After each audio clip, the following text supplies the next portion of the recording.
Términos de relacionamentos normalmente não são fáceis. Uma das partes sempre sai um pouco mais magoada, machucada ou até furiosa, podendo resultar muitas vezes em uma intriga maior do que resultou o término da relação. Isso se agrava ainda mais nos dias de hoje com o mundo digital, onde, através de redes sociais, se tem muito mais acesso à vida pessoal do parceiro ou parceira, o que, para alguém ressentido com o término, pode se transformar em um agravante e gerar comportamentos como o de um stalker. O caso de hoje trata exatamente sobre isso, stalker ou perseguidor, mas de uma maneira que eu, particularmente falando, nunca imaginei que seria capaz de acontecer. O caminho para onde essa história vai e o desenrolar de todo o caso parece realmente roteiro de cinema. Esse caso me fez questionar até onde uma pessoa pode ir por ressentimento de um relacionamento que não deu certo e do que o ser humano é capaz de fazer para saciar o ciúme. Hoje, vocês irão conhecer a história de Carrie Farver.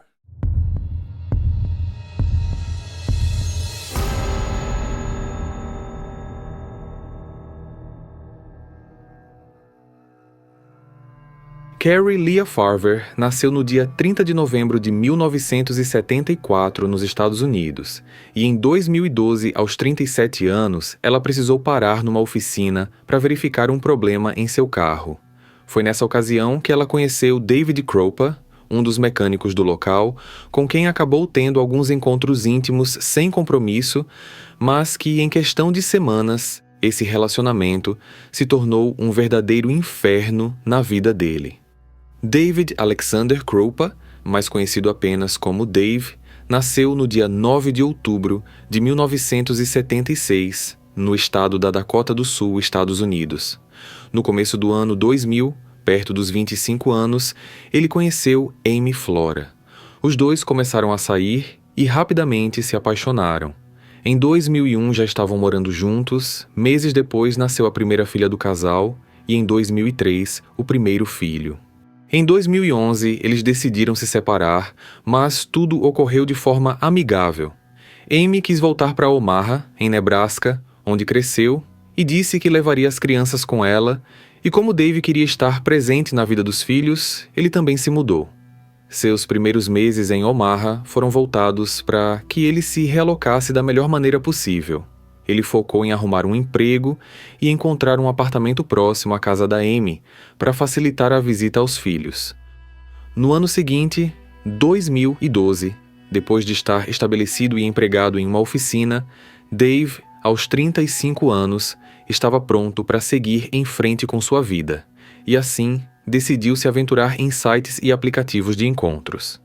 Ele não procurava por nada muito sério, apenas relacionamentos mais casuais, onde os dois pudessem se divertir e curtir a companhia um do outro sem compromisso. Com isso em mente, ele montou seu perfil e começou a procurar companheiras. Depois de algum tempo tentando, ele conseguiu seu primeiro encontro. Shanna Elizabeth Gollier, conhecida apenas como Liz, nasceu em junho de 1975 no estado do Michigan, mas estava morando em Omaha há um bom tempo, pois era proprietária de uma empresa de limpeza. Assim como Dave, Liz também era mãe de 2 crianças. Dave se surpreendeu positivamente com Liz. Os dois tinham muitas coisas em comum, ambos tinham um filho e uma filha, adoravam filmes de ficção científica, tinham o mesmo gosto musical, ela gostava de motos e o Dave tinha uma, ele gostava de animais de estimação e a Liz tinha 4, 2 cachorros, um gato e uma cobra. Tudo parecia uma combinação perfeita. Só que mesmo com todas essas compatibilidades, já durante as 2 primeiras semanas de encontros, Dave reforçou o assunto conversado no início da troca de mensagens entre eles, de que ele não queria nada sério e que eles não tinham exclusividade um com o outro. A princípio, Liz ficou de acordo, mas, conforme o tempo foi passando, ela começou a demonstrar um certo ciúmes quanto ao seu parceiro casual. Por exemplo, ela achava ruim o tempo que ele passava com os filhos, desmarcando às vezes alguns encontros com ela, reclamava por ele ainda ter contato com a ex-esposa. Esses comportamentos foram incomodando o Dave, que decidiu se afastar de vez da Liz. Foi então que em outubro, ainda daquele ano, quando Dave estava trabalhando na oficina, Carrie parou para pedir ajuda com o carro. Na hora, ele a achou uma mulher atraente, mas o lado profissional se sobressaiu e ele foi respeitoso sem dar qualquer indireta ou cantada a ela.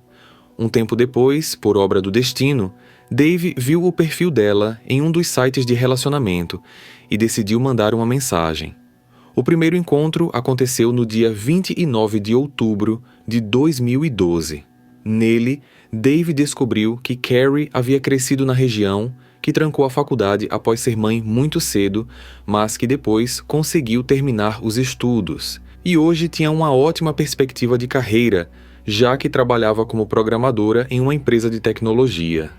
Dias depois, no primeiro dia em que Dave levou Carrie para o seu apartamento, mas antes que pudesse rolar qualquer coisa física entre os dois, a campainha tocou.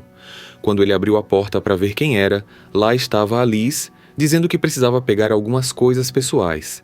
Isso gerou um clima chato e Dave teve de explicar para Carrie quem era ela. Carrie então preferiu ir embora e enquanto passava pela porta, ela e Liz trocaram olhares meio estranhos. Depois que a Liz pegou suas coisas e foi embora, Dave ligou para Carrie para pedir desculpas e perguntou se ela poderia voltar. Carrie disse que já estava num ônibus a caminho de casa, onde ela morava com a mãe e o filho, mas ela falou que o Dave poderia a encontrar lá. Quando os dois se encontraram, Carrie se mostrou extremamente tranquila, dizendo que eles não namoravam, que não tinham nada sério e que apenas saiu do imóvel para evitar qualquer constrangimento para ele. Obviamente que o que a Carrie tinha acabado de dizer o deixou extremamente feliz.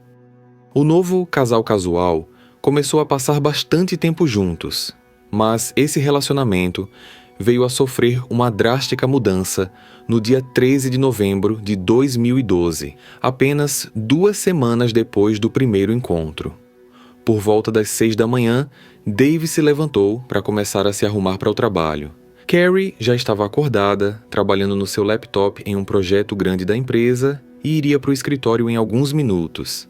Dave deu um beijo em sua parceira e foi para a oficina. Já eram 10 da manhã quando ele recebeu uma mensagem da Carrie dizendo que os dois deveriam começar a morar juntos. Inicialmente, ele estranhou, já que o tópico já tinha sido conversado. Além do mais, eles se conheciam há apenas 2 semanas, e foi justamente isso que ele respondeu para ela.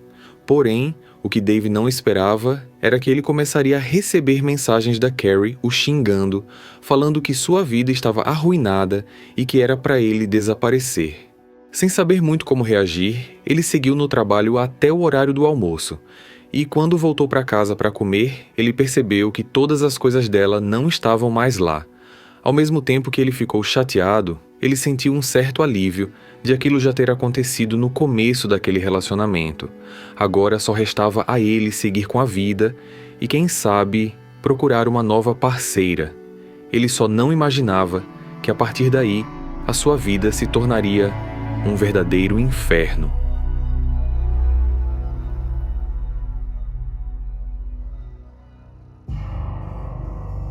Alguns dias se passaram e Dave não ouviu nada de Carrie. Era como se ela tivesse desaparecido completamente da face da terra. Mas, de repente, novas mensagens começaram a chegar, e num tom ainda mais agressivo e até ameaçador. Inicialmente, elas vinham do número dela, o que fez com que ele simplesmente bloqueasse o número, mas depois as mensagens começaram a chegar de números diferentes, além de e-mails recém-criados, tornando praticamente impossível bloquear tudo. Para piorar, muitas vezes as mensagens descreviam exatamente o que ele estava fazendo, como jantando com os filhos, assistindo TV em casa com a roupa que ele realmente estava usando, qual carro ele estava consertando no trabalho, etc.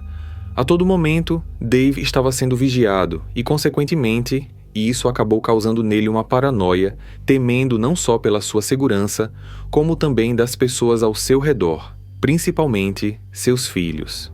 Essa situação foi minando o psicológico dele, que não conseguia dormir direito e vivia sempre em estado de alerta. Porém, ele não era o único que estava recebendo mensagens. Numa certa noite, Liz foi até a casa do Dave para dizer que estava sendo perseguida por ela também. Carrie não só estava mandando mensagens para ela, a ameaçando, como também chegou a arranhar o carro da moça. Temendo pela segurança, ela foi até ele em busca de ajuda. E estranhamente, em meio a uma situação drástica, necessidade de proteção de ambos e algumas bebidas, a chama entre os dois reacendeu.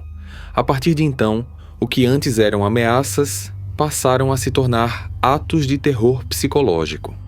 Carrie, por exemplo, dizia que estava parada do lado de fora de sua porta e quando ele ia tentar encontrá-la para dar um basta, não encontrava ninguém.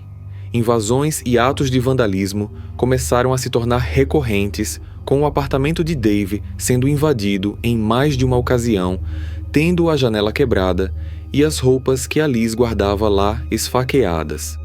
Porém, o ápice dessas ameaças aconteceu no dia 16 de agosto de 2013, depois de quase um ano desde que os dois estavam sendo stalkeados e assediados pela Carrie.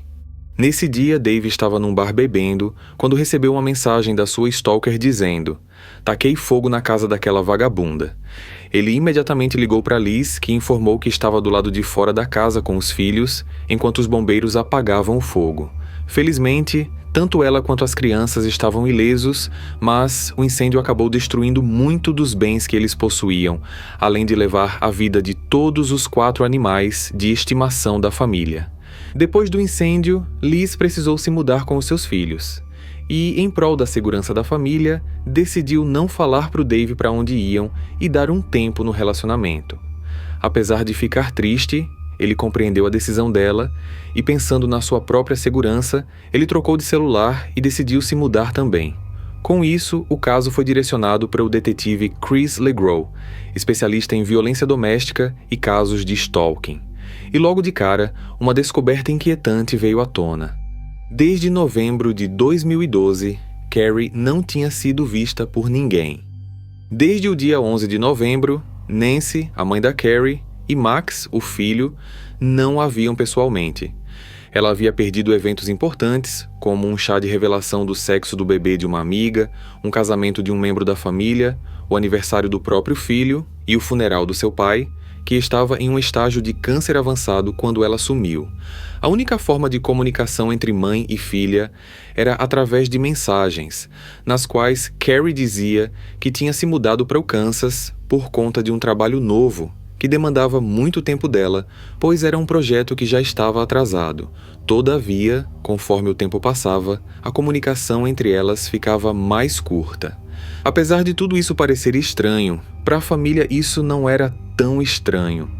Carrie não tinha revelado ao Dave, mas ela era diagnosticada com um quadro de bipolaridade e depressão e tomava remédios para controlar os sintomas. Esse momento de isolamento dela poderia ser, na verdade, um tempo que ela estava dando para si mesma. Assim, sem mais informações, Nancy pouco pôde ajudar as autoridades de Iowa, que estavam trabalhando juntos com os investigadores de Omaha para encontrá-la. Na época, com a informação de que Carrie estava desaparecida, a única pista que eles tinham era seu carro, que foi encontrado no dia 8 de janeiro de 2013, estacionado próximo à antiga casa do Dave, o que era muito estranho. Ao saber de tudo isso, a polícia atribuiu as ações criminosas, perseguição a Dave e Liz e o incêndio criminoso à sua condição de saúde mental. Mas, ao mesmo tempo, existiam várias perguntas que a polícia ficou se questionando. Como ela havia se mudado sem ao menos avisar a família com antecedência? Por que ela não voltou para casa para pegar as roupas e itens pessoais antes de viajar? Por que ela não levou o próprio carro para o novo local de trabalho? Como que ela estaria numa outra cidade, mas aparentemente infernizando pessoalmente a vida do Dave e da Liz? Essas eram perguntas que levariam a investigação do caso para um rumo completamente diferente e totalmente inesperado.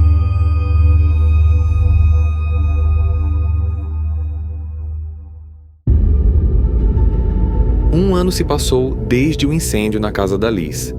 As mensagens perturbadoras para Dave e ela pararam. Carrie Farver era agora oficialmente considerada desaparecida, mas nenhuma pista sobre seu paradeiro surgiu durante todo esse tempo.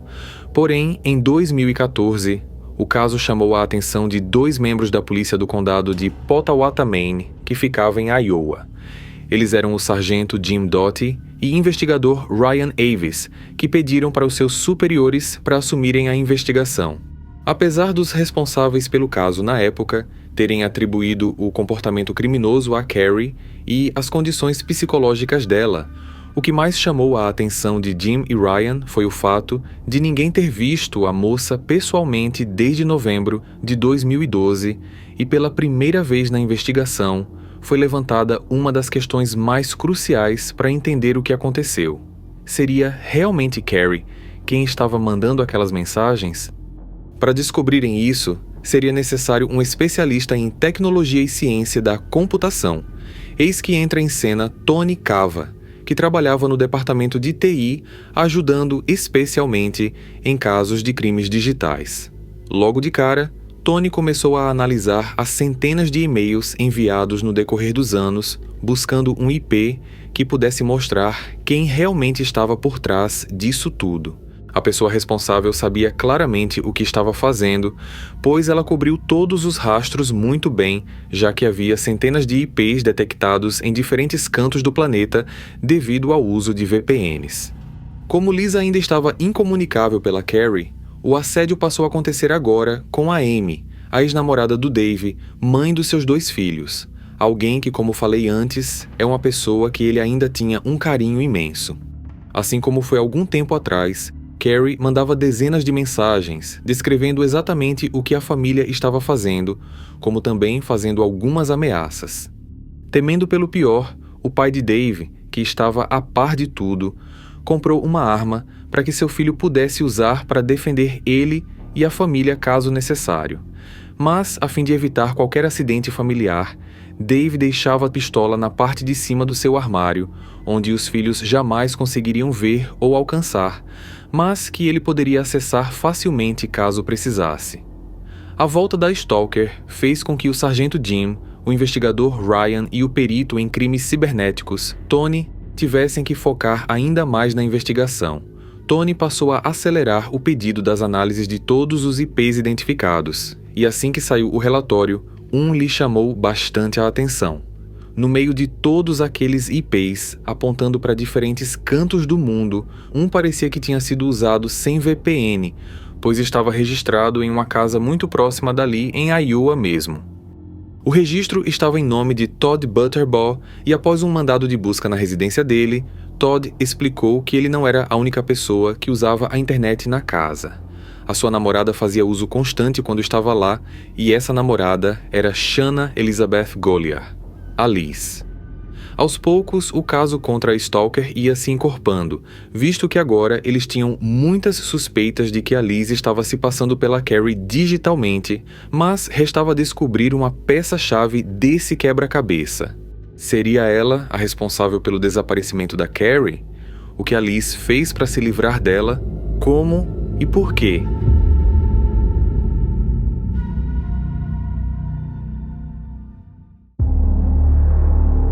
No dia 5 de dezembro de 2015, um domingo, Dave tinha saído para jantar com seus filhos e voltou para casa por volta das 8h30 da noite. No quarto, quando ele abriu o seu armário de roupas, percebeu algo estranho. O compartimento onde guardava sua arma havia sido mexido. Quando ele checou dentro, percebeu que a pistola não estava lá. Naquela mesma noite, uma mulher ligou para a emergência, informando que enquanto caminhava num parque, ela foi baleada na perna por uma outra mulher.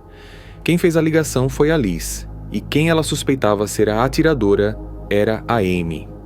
Liz foi para o hospital para se recuperar, e Amy foi levada para a delegacia para depor. Ela, por sua vez, não fazia a menor ideia do que estava acontecendo, e aos poucos os investigadores suspeitaram que Liz tinha feito aquilo com ela mesma, a fim de jogar a culpa na ex-mulher do Dave. Eles acreditavam que a Liz entrou na casa do Dave para roubar a arma dele e depois a usado para atirar em si mesma. Apesar dessa desconfiança, eles preferiram manter essa tese em segredo. Assim que ela se recuperou do ferimento, Liz foi convocada para a delegacia e a ideia do Jim era fazer com que ela acreditasse que eles estavam atrás da Amy, fazendo com que ela, de alguma forma, entregasse evidências para que um caso contra ela mesma fosse construído. Ao mesmo tempo, o investigador Ryan sugeriu ao Dave que ele se mudasse para a casa da Amy por algum tempo com o objetivo de que ele pudesse trazer mais segurança para a ex-companheira e os filhos. Como o ex-casal sempre se deu bem, os dois conversaram e aceitaram a sugestão. O que Dave não sabia era que aquele pedido foi um movimento como uma peça de xadrez para saber como o adversário reagiria. Poucos dias depois, o investigador Jim recebeu uma ligação da Liz extremamente chateada por eles ainda não terem prendido a Amy e, por agora, o Dave estar morando com ela.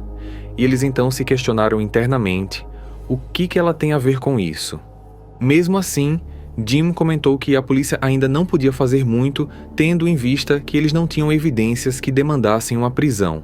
E foi aí que e-mails de uma conta recém-criada começaram a chegar para o departamento de polícia com pistas de uma pessoa anônima, detalhando qual foi o destino trágico da Carrie.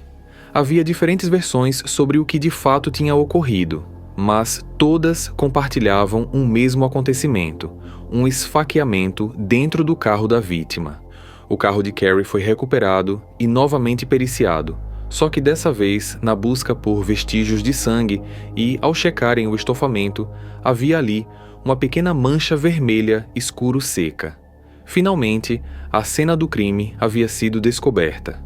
Outra coisa que chamou a atenção foi uma digital que dessa vez foi encontrada e que, quando comparadas às digitais registradas da Liz, descobriram que elas eram compatíveis. Com isso, a polícia conseguiu um mandado de busca no celular dela e, ao checarem tudo, eles encontraram uma outra coisa suspeita. Uma foto do carro de Carrie, datada de 24 de dezembro de 2012. Se Carrie foi vista pela última vez em 11 de novembro e o veículo foi encontrado pelas autoridades apenas no dia 8 de janeiro, como que Liz poderia ter uma foto dele no celular nesse meio tempo? Sendo assim, com todas essas novas evidências, Liz foi presa em 22 de dezembro de 2016, 4 anos após o desaparecimento da Carrie, sob as acusações de homicídio doloso e incêndio criminal.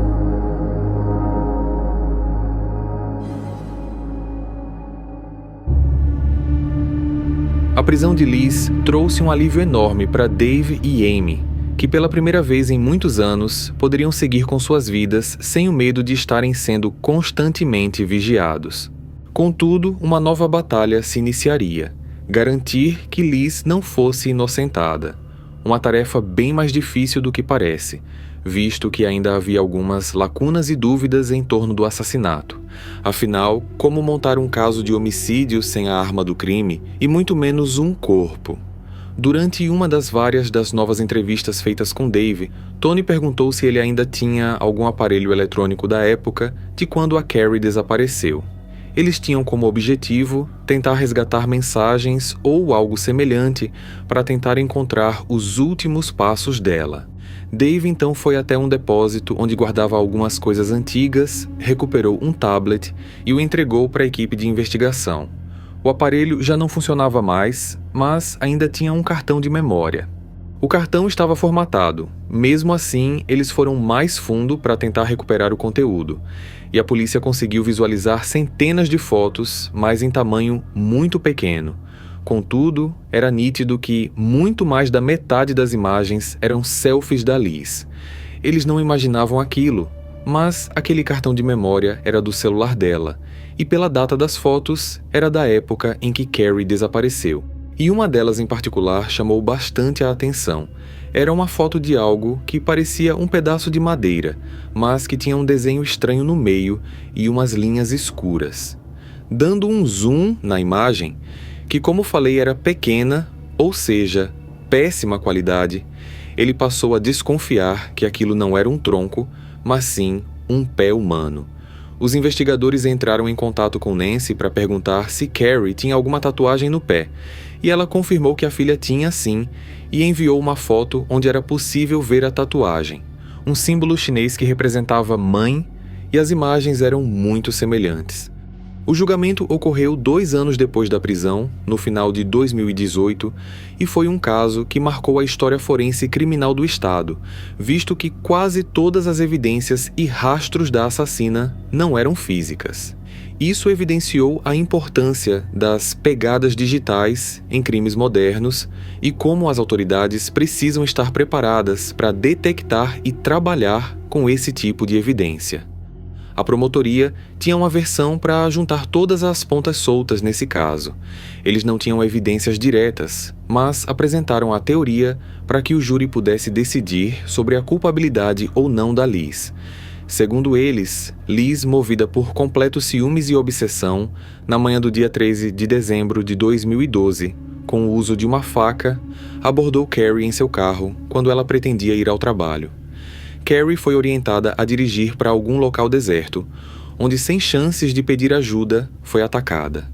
Após o crime, ela deu fim no corpo da vítima, enterrando em algum local não identificado até então, pegou o celular dela e enviou a primeira mensagem para o Dave. Ela voltou ao apartamento dele, provavelmente com uma cópia da chave que ela fez sem avisar a ninguém, e retirou todas as coisas da Carrie de lá.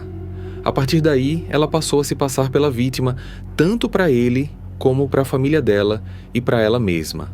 Como ela o vigiava, ela sabia os horários que ele não estava em casa. Ela então às vezes entrava, bagunçava tudo e esfaqueava as próprias roupas para dar a entender que aquela tinha sido uma ação da Carrie. Ainda com seu plano maquiavélico, ela colocou fogo na própria casa, colocando em risco a vida dos próprios filhos, mas sem pena alguma do que aconteceria com seus 4 animais de estimação. Segundo essa teoria de que Liz o vigiava, ela poderia saber que Dave tinha uma arma em casa, quando em algum momento ele a pegou para limpar ou checar se estava lá. E com isso, arquitetou um plano para culpar a Amy e a colocar na cadeia, deixando assim o espaço completamente livre para ela reconquistar o homem por quem ela estava apaixonada. No caso, obcecada. Ao final, Liz foi considerada culpada pelos crimes de homicídio doloso e incêndio criminoso e condenada à prisão perpétua sem direito à liberdade condicional. Apesar de Nancy e Max terem perdido filha e mãe respectivamente, ambos respiraram aliviados após o julgamento, já que finalmente tiveram a confirmação da dúvida que os assolaram por anos. A angústia, dor e o medo de pensar que eles foram abandonados terminou. A imagem de que Carrie era uma criminosa foi limpa, e ela passou oficialmente da posição de suspeita para vítima. Como eu mencionei no começo do episódio, casos como esse nos mostram o quão longe pode ir uma obsessão e o quão destrutiva ela pode ser na vida de suas vítimas. Também ressalta a importância de se ter cuidado com pessoas que você se relaciona digitalmente, visto que muitas vezes acabamos expondo não somente a nós mesmos, como também pessoas que amamos, a perigos que podem ser devastadores. Não que a gente deva parar de usar aplicativos de relacionamento, até porque o perigo está em todo lugar, mas todo cuidado é pouco.